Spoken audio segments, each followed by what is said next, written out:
सुपतिं दुपतिं धरणीपतिं भुजगलोकपतिं च सतिपतिं प्रणतभक्तजनार्तिहरं परं भजत रे मनुजा गिरिजापतिम्।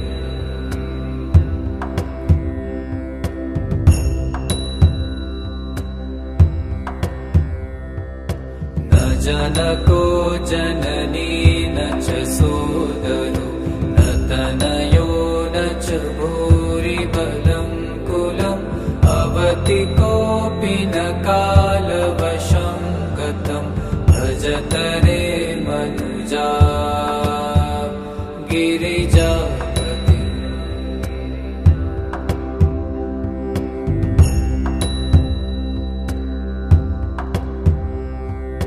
मुरजडिण्डिमवाद्यविलक्षणं मधुरपञ्चमनादविशारदं प्रमथभूतगणैरपि सेवितं भजत रे मनुजा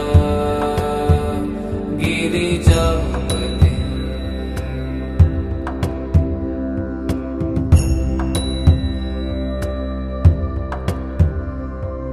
शरणदं सुखदं शरणान्वितं शिव शिवेति शिवेति नतं नृणम् अभयदं करुणावरुणालयं भजत रे मनुजा गिरिजापतिम्।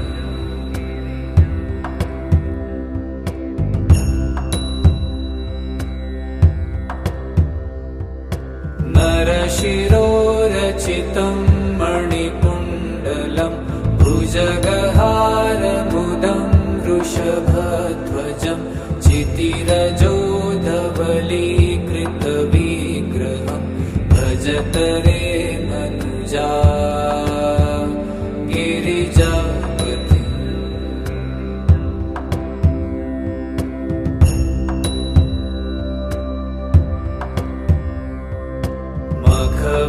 मखविनाशकरं शशिशेखरं सततमध्वरभाजिफलप्रदं प्रलयदग्धसुरासुरमानवं भजत रे मनुजा गिरिजापतिम्।